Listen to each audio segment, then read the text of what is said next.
So you're out here in Australia for AusCERT. You came out for that a week or so ago, and you spoke at that event. What did you cover or learn from that event? During this event, I had a presentation about new technologies which are introduced by the antivirus industry. It's not just by our company, but also by major players in the industry. And I'm talking about the way how these technologies affect cybercrime in a bad way. I explained that with the new technologies which we're introducing in the new products, it's possible to make cybercrime not profitable. And many cyber criminals, maybe, they will just not able to get enough of money from the business. And I hope, my idea is that this is the right way how to decrease number of cybercrime, to limit population of cyber criminals, and to make this world more clean. So how do you do that? Do you educate users so that they don't click on email links and things like that? Is that the preventative mechanism to stop them being profitable? Not exactly. These new technologies are based on the cloud systems which collect the data from their computers which have our product installed, and they accumulate the statistic of the new software which is used in different parts of the world and the different systems. We collect the data which is just a fingerprint, so we don't collect any personal data. Of course. Yeah. We double check that with our legal department, sure. So don't worry about that. And we just see the picture of what's going on in the internet, and we can recognize their application, the new application which behaves in a suspicious way, so which is malware. Yeah. So we can recognize the new malware just after it's planted in the network and somewhere on the web. And in this way we can stop most of malware within minutes, not hours, like compared to the traditional technologies. It means that there are not so many computers are infected. It means that cyber criminals, they are not able to have access to the thousands or 100,000 infected computers because they're just tens or maybe 100. Mm-hmm. That's not enough for them to have a profit from that. Yep. So we already have their very negative feedback from cyber criminals. We are watching what's going on cybercrime forums. And actually this idea how the new technologies affect cybercrime business, I got from these cyber criminal forums, because I see they are not happy, and I started to think about this the system. I started to think about economy, cybercrime economy, and I realized that in this way maybe that's a very right way how to stop cybercrime. Of course, it's not possible to stop all of them, because these new technologies, they guarantee that we can stop most of malware in minutes, but we can't stop the complicated malware. It means that only very professional cyber criminals will stay in the business. Juniors and not well-educated criminals, they will be not able to earn money from cybercrime. Of course, the education and collaboration with governments, with cyber police is important, and we pay enough of attention to that. This is the second reason why we're here in Australia. We are the team of people, including their manager for education program. So we were in Sydney Technical University, and here in the University of Melbourne. Yep. We are just present ourselves, we got the contacts, and we are going to introduce our IT security education program to Australian universities. Very good. So would you say Kaspersky is focused more on the consumer space or the business world, or a combination of both? It's a combination of both. And we have both the consumer and business products. But the consumer market is much less loyal to the products, so sure. It's much easier to enter the consumer space than business space, and to have a visible market share with a good enough product and good enough promotion in the consumer market that takes 2-3 years. Mm-hmm. With enterprise of maybe 10 and more years. With businesses that takes 5 or more years, just to develop our brand recognition for businesses, and just to prove that they can trust us, because security is security. It's a little bit different compared to other software or other goods we buy. Basically, at one chance at the customer's trust, and if you break that, exactly. The security means trust. You'll never buy security. It's not just IT security. Any type of security from the company and from the person whom you don't trust. Yes. Yeah. So let's talk about the consumer space and what's changed, I guess, in the last 15 or so years since you've been developing antivirus and security products. Yep. How would you say the industry has changed during that time? More competition?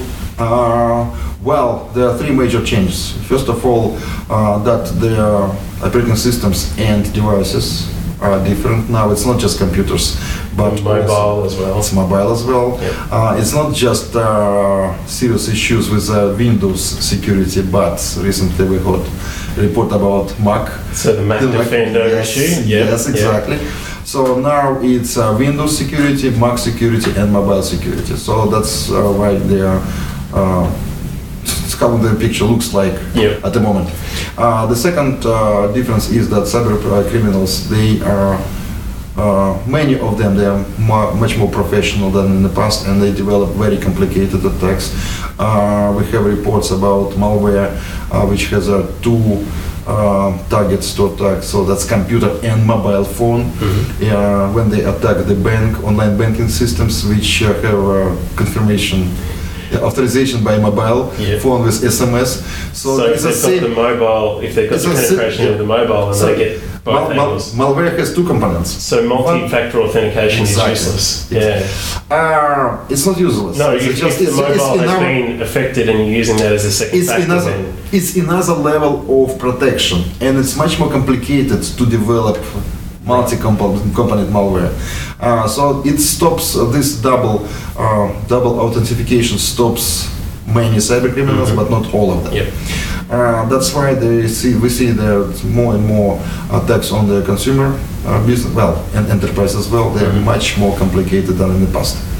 And talking about products, the modern internet security suites, they're comparing to the 5-10 years old antivirus products. They're as different as bicycle in cars. Right, a big change in the last 5 years. Yeah. So there's a big change in operating systems and devices, very big change in cybercrime, and very big change in internet security. Okay, in the consumer space, I guess one of the biggest changes that I see is that Microsoft come and enter the market with a free solution. How have you seen that affect your market or your consumers, and the ability to convince people that they need to pay for security software when there is a free alternative? Talking about Microsoft, it's almost no damage and no impact on their IT security, because in consumers' mind and in the business minds, Microsoft, it's operating system, that's Office, that's many other good things, but not security. If I'm talking about security, I'm not talking about the rest of the software and services. I'm talking about security. Microsoft, and I'm afraid it's not the best brand to be associated with. And talking about other free antivirus products, the reality is that free offers, they don't guarantee the same level of protection as paid offers do. And of course I understand that for ordinary man, for ordinary person, it's very difficult to see the differences between different antivirus products. It's just an icon in the tree, that's it. And if you're doing your job, then the consumer sees nothing. You know, like if it's working effectively, there's no problem. They can see that. But if you open their different products from different companies, you will see that free offers, they are much more simple. And they don't have all these technologies, they don't have all the services which are provided by paid antivirus products. So they take the market share, they take their installation base, user share, not market share, because they're free. But I think it's just a question of time, because by incidents people will recognize that these solutions, they don't really work. It's exactly the same. It's almost 100% reflection of the situation which was 15 years back, when Microsoft introduced new Microsoft Windows 95. Yes. Many people thought that they don't need antivirus because it's a new operating system which is not infectable. many people were not aware about computer viruses, and many people in the internet, they thought that they could survive without antivirus solution. I said, that's just question of time. Sooner or later, they will see that it's not possible to survive without antivirus. Now, situation is a little bit different. Many people think that they can survive with free antivirus products. Yes, right. Unfortunately, fortunately, that's reality.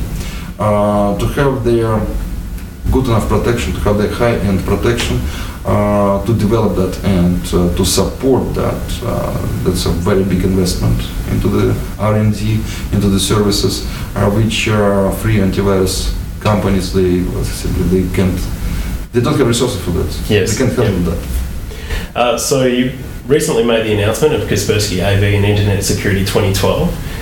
It's got a lot of improved features of the things that already existed there, but some new features as well. Could you speak a little bit about what people can expect from the next version? They are all technologies which we had for years in our products. They are just getting better, and new technologies like a system watcher or sandbox, they are much improved in the new product, which just brings their old and new technologies plus the new innovations on the second level, plus the second level of protection, extra protection, and we paid a lot of resources and time to make these technologies better, and especially the system watcher, which is now it's very deep integrated into the operating system core, watching all the system events, most of system events, critical events there, and it guarantees much better protection. Plus, we paid a lot of attention to system resource usage, and our product is known as one of the lowest requirement. Yep. We did it even better. Very good. Because it's a very high demand on the system resource usage, even with the modern computers, people don't want to think that this antivirus or is slowing down. Of course. Yeah, I know that. So we understand that perfectly. Sure. And for the users which like to check the user interface, now we have a new style of user interface which is much more modern, which is looks more mobile. Awesome. Yeah, cool. It's not the most important issue with the product. It's not the most important feature, but sometimes people like to click the icon. Yes. So they will enjoy it. Fantastic. We spoke earlier about mobile devices, and I'm interested to hear thoughts on how Apple has really dominated the smartphone market recently, and how would Kaspersky work with Apple, if you like, to provide security for those people who have Apple devices? Yeah. Talking about Apple iPhones and iPads, yes. The iOS operating system and Apple way to manage that. Actually, Apple, they managed to build this ecosystem of customers, happy customers, and very modern devices, but they control everything. They control everything starting from manufacturing, software engineering, operating system design, software engineering, to their deploying that to the customer side. So they manage all the ecosystem. And that's quite complicated to get into this ecosystem, because still the SDK for software engineers is not powerful enough to let us to develop the It's not low enough level to let you add in. We need to get more control on the operating system. So this it's possible to develop some utilities, quite light utilities, or games, or some other not so complicated, not sophisticated applications, but when it comes to the system controlling, system security utilities, it's very difficult. Same with computer viruses. So it's much more complicated to develop, to infect iPhone, simply because it's much more difficult to develop viruses, malware, and it's they have to have some very serious tricks to plant the malware on the Apple Store. So there have to be something have to be done there. So this is just the first half of my answer, but markets at the end of the story, I'm afraid they will switch to open system, which is Android. Android, yeah. Because their Android system is open, it's flexible, it's much easier to develop software and distribute software for Android systems. It's much easier to integrate the Android operating system into new devices. That's why I think that very soon, in a few years from now, Android will dominate their mobile devices market. I think you're right. And it's the same which already happened with Apple computers and IBM PC computers. Mm-hmm. Yep. Same what happened with Microsoft novel NetWare, IBM OS/2 and Mac systems. Yeah. The winner, the champion on the market is the system, is the vendor who provides most friendly, flexible, easy to use operating system. And right now that's Android. So it's Android. So it's nothing new. It's just the same story being told over and over once again. Mm-hmm. I've got a question. Like, some security providers take the approach that your data's not secure unless it's backed up, and so they provide online storage or backup. Is that something Kaspersky does as well? Provide online backup for continuous files? Yeah. Yep. We're just a beginners in a backup because we have just quite a entry-level backup system in our pure product, which is combination of not just traditional security but also password management, backup, cryptographic system for their customers which really want that, which really need it. But I think that in the future we'll pay more attention to that. And this is just the way of my company. We don't want to grab everything at the same time. We are focused on the core security issues, protecting against malware, against spam, against hackers attacks. So we protect computers and networks against unwanted or dangerous data and code. And the other security technologies and features it's good addition to the existing technologies and products we have. And we are very careful to enter the areas because of several issues. First of all, we have to be professional in the area we are getting in.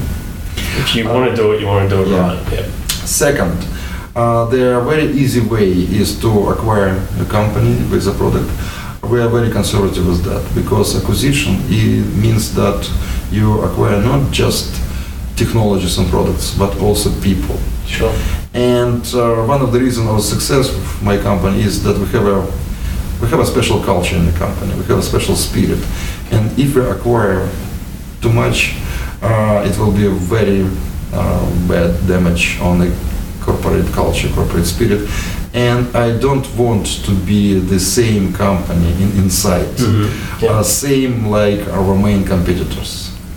We are different, and I want to be different. Sure. That's why we are entering these other areas of IT security, like cryptology, cryptographic systems, like backup,